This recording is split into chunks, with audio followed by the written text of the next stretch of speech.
Plumber Govindan സെയ്താലിയുടെ ചായക്കടയിൽ കയറി. പതിവ് പോലെ പുട്ടും കടലയും കടുപ്പത്തിലൊരു ചായയും വിളിച്ചു പറഞ്ഞു. ആമിനത്താത്തയുടെ കയ്യിലെ പുട്ടിൻ്റെ രുചി ഗംഭീരമാണ്. ഉച്ചവരെ പിടിച്ചു നിൽക്കാൻ ഒരു കുട്ടി പുട്ട് മതി. കൂടെയുള്ള സഞ്ജു പൊറോട്ടയും ബീഫ് കറിയും കഴിക്കുന്നു.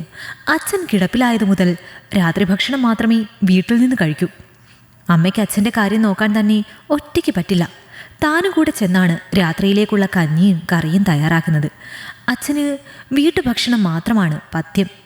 സൈതാലിക്ക അമ്മ സൗദാമിനിയുടെ സഹപാഠിയായിരുന്നു. പ്രാരാബ്ദം കാരണം ഇക്ക 6ാം ക്ലാസ്സിൽ പഠനം നിർത്തി.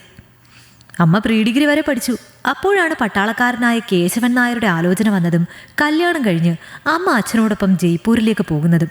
പിന്നെ എന്നെ സ്കൂളിൽ ചേർക്കാനായിട്ടാണ് നാട്ടിൽ താമസമാക്കുന്നത്. അച്ഛൻ കിടപ്പിലായിട്ട് 10-12 വർഷമായി. അന്ന് തനിക്ക് 23 വയസ്സായിരുന്നു. ജോലിക്ക് വേണ്ടിയുള്ള ടെസ്റ്റൊക്കെ എഴുതി നടക്കുന്ന കാലം. നല്ലൊരു തുക ചികിത്സയ്ക്ക് ചെലവായി. അതോടെ കുടുംബ ദാരിദ്ര്യം എന്തെന്നറിഞ്ഞു. പിന്നെ ഒന്നും ആലോചിച്ചില്ല. നാട്ടിലെ പേരുകേട്ട കോൺട്രാക്ടറായ ജോൺസൺ ചേട്ടനൊപ്പം പ്ലംബറായി കൂടി. മഴയത്ത് അത്യാവശ്യം ചോർച്ചയുള്ള ഒരു ഓടിട്ട വീടും കുറച്ച് സ്ഥലവും ഉള്ളതുകൊണ്ട് കയറി കിടക്കാം. നിശ്ചയിച്ചുറപ്പിച്ച കല്യാണം തെറ്റിപ്പോയതുകൊണ്ട് കല്യാണമെന്ന് കേൾക്കുന്നതേ പേടിയായി. അല്ല ഗോവിന്ദ, കേശവന്റെ കാര്യം എന്തായി? നീ ഞാൻ തന്ന നമ്പറിൽ വിളിച്ചായിരുന്നോ? ഉവ്വല്ലോക്ക. അവരുടെ ഒരു ഡോക്ടർ വന്ന് പരിശോധിക്കുകയും ചെയ്തു. മുതുക് പൊട്ടിക്കിടക്കുക, പുണ്ണു വരുന്നു. ഇടയ്ക്ക് ചരിച്ചു കിടത്തിയും അഡൾട്ട് ഡയപ്പർ ഇടയ്ക്കിടയ്ക്ക് മാറ്റണം എന്നൊക്കെ പറഞ്ഞു വെക്ക. അമ്മയെക്കൊണ്ട് ഇതൊക്കെ ഒറ്റയ്ക്ക് പറ്റുമോ? സങ്കടം മറയ്ക്കാനായി ഒരു കവിൾ ചായ കുടിച്ചിറക്കി. സൗദാമിനിയുടെ നടുവേദനയ്ക്ക് കുറവുണ്ടോ ചേക്ക? ആമിനത്താത്തയാണ്. അതും അങ്ങനെ തന്നെ. തുണി അലക്കി അലക്കി അമ്മ ഒരു പരുവത്തിലായി. ഇനി ഡയപ്പർ ഉപയോഗിക്കുമ്പോൾ അമ്മയ്ക്കൊരാശ്വാസം വരും. ഒരു അലക്ക് മെഷീൻ വാങ്ങിക്കണം. നിന്റെ കല്യാണം നോക്കുമോനെ.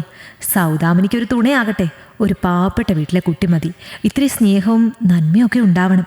ചക്കയല്ലല്ലോ തുറന്നു നോക്കാൻ. മനുഷ്യ മനസ്സല്ലേക്കാ. ഒന്നും പ്രവചിക്കാൻ പറ്റില്ല. ഞങ്ങളുടെ വിധിയാണ് ഇതൊക്കെ. അവന് കരച്ചിൽ വന്നു. അവൻ്റെ കണ്ണുകൾ തൊട്ടടുത്ത കടയായ സൈന ഫാൻസിയിലേക്ക് നീണ്ടു. സൈതാലിക്കയുടെ അകന്നൊരു ബന്ധുവാണ് സൈന. ഇപ്പോഴും പർദ്ദയിൽ പൊതിഞ്ഞു നടക്കുന്ന ഒരു മൊഞ്ചത്തി. കണ്ണുകൾ മാത്രം കാണാം. സുറുമയിട്ട കണ്ണുകളും മൈലാഞ്ചി അണിഞ്ഞ കൈകളും മാത്രമേ കണ്ടിട്ടുള്ളൂ. എന്തൊരു ഭംഗിയാണ്! എപ്പോഴോ അവൾ എൻ്റെ ഹൃദയത്തിൽ ചേക്കേറിയതാണ്. ഭർത്താവ് മരിച്ചുപോയെന്നാണ് ഇക്ക പറഞ്ഞത്. ഒരു 5-6 വയസ്സുള്ള മകനുണ്ട് സൈനുവിന്. അച്ഛനുള്ള അഡൾട്ട് ഡയപ്പർ വാങ്ങാനാണ് സൈനുവിൻ്റെ കടയിൽ കയറുന്നത്. മിലിറ്ററി ക്യാൻറ്റീനിൽ പോയാൽ ഇത്തിരി വിലക്കുറവിൽ കിട്ടും. എന്നാലും അവളെ കാണാനുള്ള ഒരു സാഹചര്യവും അവൻ മുടക്കാറില്ല. അവളുടെ കടയിൽ കയറാനുള്ള ഒരേയൊരു കാരണം ഡയപ്പറാണ്. വേറെ തൻ്റെ കുടുംബത്തിന് പറ്റിയതൊന്നും ആ കടയിലില്ലല്ലോ. അച്ഛൻ ജീവിച്ചിരിക്കുന്ന കാലത്തോളം കടയിൽ കയറാം. സാധാരണ ആളുകൾ കുറവുള്ള സമയത്താണ് ചെല്ലുക. സാധനം മേടിച്ച് അവളുടെ മകളെയും കൊഞ്ചിച്ച് കുറേ നേരം ആ സാമീപ്യത്തിൽ നിൽക്കാം. ഒരു ദിവസം പണിസ്ഥലത്ത് നിൽക്കുമ്പോഴാണ് അമ്മയുടെ വിളി വന്നത്. മോനെ, അച്ഛൻ പോയടാ, നമ്മളെ വിട്ടുപോയി. തന്നെ ഈ ലോകവുമായി ബന്ധിച്ച അച്ഛൻ എന്ന കണ്ണിയില്ലാതെയായി എന്നതിലുപരി ഡയപ്പർ എന്ന വസ്തു തൻ്റെ ജീവിതത്തിൽ നിന്ന് അപ്രസക്തമാകുന്നു എന്ന വസ്തുതയാണ് അവനെ ഉലച്ചത്. ചടങ്ങുകളൊക്കെ ഗംഭീരമായി തറവാടിന് യോജിച്ച രീതിയിൽ നടത്തി. ബന്ധുക്കളും നാട്ടുകാരും ഒക്കെ പിരിഞ്ഞു. അമ്മയും മകനും തനിച്ചായി. അയാളന്ന് ആദ്യമായി അമ്മയെ കണ്ണ് നിറച്ച് കണ്ടു. മെലിഞ്ഞുണങ്ങിയ ഒരു പേക്കോലം. ഇനി അമ്മയ്ക്ക് വേണ്ടി ജീവിക്കണമെന്ന് അയാൾക്ക് തോന്നി.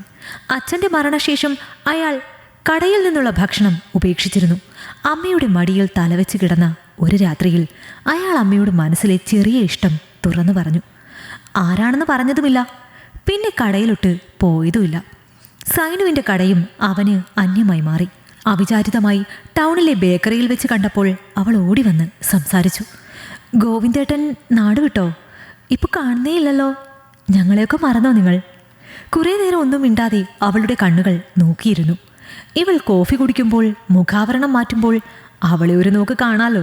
അവളുടെ മുന്നിൽ സ്ട്രോ ഇട്ട ഓറഞ്ച് ജ്യൂസാണ് എത്തിയത്. അവൾ അതിവിദഗ്ധമായി ആവരണം മാറ്റാതെ തന്നെ ജ്യൂസ് കുടിച്ചു. കോഫി തീരാറായപ്പോൾ അയാൾ മൗനം മുറിച്ചു. സൈനുവിന് ജാതി മതത്തിൽ ഒക്കെ നല്ല വിശ്വാസമാണല്ലേ? എനിക്ക് മനുഷ്യരിൽ മാത്രമേ വിശ്വാസമുള്ളൂ. എനിക്ക് വലിയ പഠിപ്പൊന്നുമില്ല. ആരും തുണയില്ലാത്ത കുട്ടിയായതിനാൽ 18-ന് തന്നെ എൻ്റെ നിക്കാഹ് കഴിഞ്ഞു. അവർ വലിയ കുടുംബക്കാരായിരുന്നു. ആളുടെ 2ാം കല്യാണം. ആദ്യ ഭാര്യ ആത്മഹത്യ ചെയ്തു. പള്ളിക്കമ്മിറ്റിയൊക്കെ ഇടപെട്ട് നടത്തിയ കല്യാണമായിരുന്നു. കല്യാണം കഴിഞ്ഞ് എന്നെയും ഗൾഫിൽ കൊണ്ടുപോയി. ആൾക്ക് ജോലിക്ക് പോകുന്നതൊന്നും ഇഷ്ടമല്ല. ഫുൾ ടൈം മുറിയിൽ തന്നെ. പലതരത്തിലുള്ള ശാരീരിക പീഡനം. ഓരോ പ്രാവശ്യവും ഞാൻ കുളിച്ച് വൃത്തിയായി ആളുടെ മുന്നിൽ ചെല്ലണം. സഹിക്കാവുന്നതിൻ്റെ പരമാവധി സഹിച്ചു. നാട്ടിലറിയിച്ചാൽ ഉമ്മയ്ക്ക് എന്ത് ചെയ്യാൻ പറ്റും? ഞാൻ ഗർഭിണിയായ സമയത്തും ആളുടെ സ്വഭാവം മാറിയില്ല. ആ സമയത്തുള്ള കുളിയും മഞ്ഞും ഒക്കെ കാരണം എനിക്ക് ന്യൂമോണിയ പിടിപെട്ടു. അടുത്ത വീട്ടിലെ ചേച്ചി എന്നെ ഹോസ്പിറ്റലിൽ എത്തിച്ചു. ഞാൻ പറഞ്ഞതൊന്നും ആരും വിശ്വസിച്ചില്ല. ആൾ അത്ര മാന്യമായാണ് മറ്റുള്ളവരോട് പെരുമാറിയത്. അവൾ പിന്നെയും കുറേ നേരം ഒന്നും മിണ്ടിയില്ല. അവളുടെ കണ്ണുകൾ നിറഞ്ഞൊഴുകുന്നുണ്ടായിരുന്നു. ഒടുവിലൊരു മലയാളി നേഴ്സിനോട് ഞാൻ വിവരം പറഞ്ഞു. അവർ പോലീസിൽ അറിയിച്ചു. ഒടുവിൽ അവരുടെ വാപ്പയൊക്കെ നാട്ടിൽ നിന്ന് വന്ന് പ്രശ്നം ഒത്തുതീർപ്പാക്കി. കുറേ നാൾ ഞാൻ സുരക്ഷിതയായിരുന്നു. ഞാൻ 6-ാം മാസം സ്കാനിങ്ങിന് പോകണമെന്ന് പറഞ്ഞപ്പോൾ ആള് അക്രമാസക്തനായി. അടുപ്പിൽ തിളച്ചുകൊണ്ടിരുന്ന ചൂടുവെള്ളം എടുത്ത് എൻ്റെ നേരെ ഒഴിച്ചു. ഞാൻ വീണ്ടും ഹോസ്പിറ്റലിലായി. അവൾ അവളുടെ മുഖാവരണം മാറ്റി. ഇടതുവശത്തെ കവിളിൽ താഴെ വലിയൊരു കുഴി പോലെ. കവിൾ പുള്ളി നാശമായിരിക്കുന്നു. അവൻ ഒന്നേ നോക്കിയുള്ളൂ. നെഞ്ചു പിടഞ്ഞുപോയി. വീണ്ടും അതേ ആശുപത്രി, അതേ നഴ്സ്. എനിക്ക് ആരുമില്ലാഞ്ഞിട്ടും സൈതാലിക്കായുടെ ഇളയ മകൻ ബഷീറിൻ്റെ ഭാര്യ ആനി കുര്യനായിരുന്നു. അവരാണ് എന്നെ നാട്ടിലെത്തിച്ചത്. എൻ്റെ ഈ രൂപം കണ്ട് അധികകാലം എൻ്റെ ഉമ്മ ജീവിച്ചിരുന്നില്ല. എൻ്റെ കുഞ്ഞിനെ കാണുന്നതിന് മുൻപേ ഈ ലോകം വിട്ടുപോയി. ഞാൻ വീണ്ടും അനാഥയായി. അങ്ങനെയാണ് എൻ്റെ അച്ഛൻ്റെ നാട്ടിൽ വന്നത്. അതിന് സൈതാലിക്കയുടെ കുടുംബം എന്നെ സഹായിച്ചു. ദൂരെ നിന്നെങ്കിലും കാണാമല്ലോ, അങ്ങനെ കരുതിയാ വന്നത്. പക്ഷെ ഞാൻ വന്നപ്പോഴേക്കും ചെയ്ത തെറ്റിനുള്ള ശിക്ഷയാണോ എന്തോ. അദ്ദേഹം കിടപ്പിലായി. ഞാൻ ആമിനത്താത്തയുടെ കൂടെ നിങ്ങളുടെ വീട്ടിൽ വന്നത് എൻ്റെ അച്ഛനെ കാണാനാണ്. എൻ്റെ അടുത്ത സഹോദരനായ നിങ്ങളോട് എനിക്ക് സ്നേഹം മാത്രമേ ഉള്ളൂ. നമ്മളിൽ ഒഴുകുന്ന ചോര ഒന്നാണല്ലോ. അവൻ്റെ ഹൃദയം നുറുകുന്ന പോലെ തോന്നി. അപ്പോൾ അവളെൻ്റെ സഹോദരിയായിരുന്നു. അങ്ങനെയാണെങ്കിൽ അവളെൻ്റെ വീട്ടിലല്ലേ നിൽക്കേണ്ടത്? എനിക്ക് അവകാശപ്പെട്ടതിൻ്റെ പകുതി അവൾക്കുള്ളതല്ലേ? ഒരിക്കൽ മേശപ്പുറത്ത് ഓട്സും ആപ്പിളും കണ്ട് എവിടെ നിന്നെന്ന് അമ്മയോട് അന്വേഷിച്ചപ്പോൾ അത് ആമിനായുടെ കൂടെ വന്ന കുട്ടി കൊണ്ടുവന്നതാണെന്ന് അമ്മ മറുപടി പറഞ്ഞത് അവൻ ഓർത്തു. തനിക്കാരെയും പേടിക്കാനില്ല. അമ്മ എങ്ങനെ പ്രതികരിക്കുമെന്നറിയില്ല. അമ്മയുടെ ജീവിതം അച്ഛനോടുള്ള സമർപ്പണമായിരുന്നു. അവൾ തൻ്റെ സഹോദരിയാണ്. അവളുടെ അമ്മയുമായി അച്ഛൻ എങ്ങനെയാണ് ബന്ധമെന്നൊന്നും അറിയില്ല. അതൊക്കെ കണ്ടുപിടിക്കണം. അവൻ അവളെയും കൂട്ടി പുറത്തിറങ്ങി. സഹോദരൻ്റെ ബൈക്കിൽ കയറാൻ ധൈര്യമുണ്ടോ? അവൾ തല കുനിച്ചു. അവൻ അവളെ ബസ് സ്റ്റാൻഡിൽ കൊണ്ടാക്കി. നേരെ സൈതാലിക്കയുടെ കടയിൽ ചെന്നു. ചില സംശയങ്ങൾക്ക് കൂടി ഉത്തരങ്ങൾ തേടേണ്ടതുണ്ടായിരുന്നു. പട്ടാളക്കാരനായ അച്ഛന് അവളുടെ നാടുമായി എന്തു ബന്ധം? എങ്ങനെ അവളുടെ അമ്മയെ പരിചയപ്പെട്ടു? എന്നിങ്ങനെ 100 ചോദ്യങ്ങൾ മനസ്സിനെ അലട്ടാൻ തുടങ്ങി. സൈതാലിക്ക, എൻ്റെ അച്ഛൻ്റെ മകൾ എൻ്റെ അച്ഛൻ്റെ വീട്ടിലല്ലേ താമസിക്കേണ്ടത്?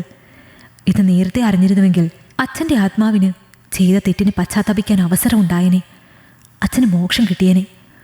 അവളെ ഞാൻ കൊണ്ടുപോവുക, എൻ്റെ പെങ്ങളായിട്ട്. മോനെ, ഞാൻ അത് കേശവൻ നായരോടും സൗദാമിനിയോടും പറഞ്ഞിരുന്നു. അവളെ മനസ്സ് നിറയെ കണ്ട് അനുഗ്രഹിച്ചിട്ടാണ് അയാൾ പോയത്. നിന്നോട് പറയാൻ അവർക്ക് വിഷമം ഉണ്ടായിരുന്നു. എല്ലാം കലങ്ങി തെളിഞ്ഞ സ്ഥിതിക്ക് അവളെ ഞാൻ കൊണ്ടുചെന്നാക്കാം നിൻ്റെ അമ്മയുടെ അടുത്ത്. അവളുടെ കുഞ്ഞെങ്കിലും സമാധാനമായി വളരട്ടെ. കേശവൻ നായർക്ക് ചെറുപ്പത്തിൽ പറ്റിയൊരു അബദ്ധമാണ്. നാട്ടിൽ ലീവിന് വരുമ്പോൾ അയാൾ കൂട്ടുകാരൻ മുഹമ്മദിൻ്റെ വീട്ടിൽ പോയിട്ടേ സ്വന്തം വീട്ടിൽ പോകൂ. അത് സൗദാമിനിയെ കല്യാണം കഴിഞ്ഞും പതിവ് മുടക്കിയില്ല. മുഹമ്മദിൻ്റെ പെങ്ങളുടെ മകളായിരുന്നു നബീസു. അവരെങ്ങനെയോ അടുത്തു. ഒരു കുട്ടിയുണ്ടായി. അവളെ അയാൾ പരസ്യമായി സ്വീകരിച്ചില്ല എങ്കിലും അവളും അയാളുടെ ഭാര്യയായിരുന്നു. അയാൾ വീണ് കിടപ്പിലാകുന്നത് വരെ അയാളുടെ ചെലവിലാണ് അമ്മയും മകളും കഴിഞ്ഞത്. അയാൾ വീണതോടെ നബീസുവും തളർന്നു. വീട്ടുപണിക്കൊക്കെ പോയി അവൾ കുട്ടിയെ വളർത്തി. നാട്ടുകാരുടെ സഹായത്തോടെ മകളുടെ കല്യാണമൊക്കെ നടത്തി. അവൻ തലകുലുക്കി എല്ലാം കേട്ടുകൊണ്ടിരുന്നു. ഒരു മകനോട് പറയാമോ എന്നറിയില്ല. നബീസുവിനെ കേശവന് അത്രയ്ക്കിഷ്ടമായിരുന്നു. കൂടുതൽ കേൾക്കാൻ നിൽക്കാതെ അവൻ എഴുന്നേറ്റു. വീട്ടിൽ ചെന്ന് കയറുമ്പോൾ അമ്മ സന്തോഷത്തോടെ തൻ്റെ മുറിയാകെ വൃത്തിയാക്കുന്നു. കേട്ടോ ഗോവിന്ദ, നമുക്ക് രണ്ടാൾക്കും അച്ഛൻ്റെ മുറിയിൽ കൂടാം. ഈ മുറി സൈനുവിന് കൊടുക്കാം. ഞെട്ടലോടെ അമ്മയുടെ മുഖത്തേക്ക് ഉറ്റുനോക്കി. അമ്മ പുഞ്ചിരിച്ചു. നബീസു എൻ്റെ സപത്നിയല്ലേ?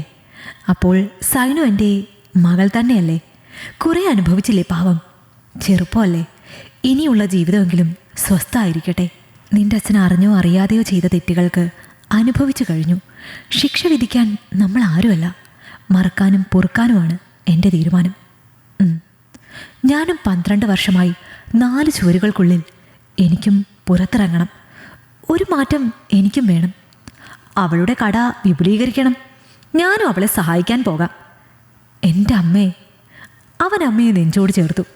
എൻ്റെ മോന് ചേരുന്ന ഒരു സാധു പെൺകുട്ടി എവിടെയോ ഉണ്ട്. അമ്മ കണ്ടുപിടിച്ചു കൊണ്ടുവരും. അമ്മയുടെ ശുഭാപ്തി വിശ്വാസം അയാളെ സന്തോഷവാനാക്കി. ഈ കഥ നിങ്ങൾക്കിഷ്ടമായെങ്കിൽ ലൈക്ക് ചെയ്യൂ. നിങ്ങളുടെ അഭിപ്രായങ്ങൾ കമന്റായി രേഖപ്പെടുത്തൂ. കൂടുതൽ കഥകൾ കേൾക്കാൻ ഈ ചാനൽ സബ്സ്ക്രൈബ് ചെയ്യൂ.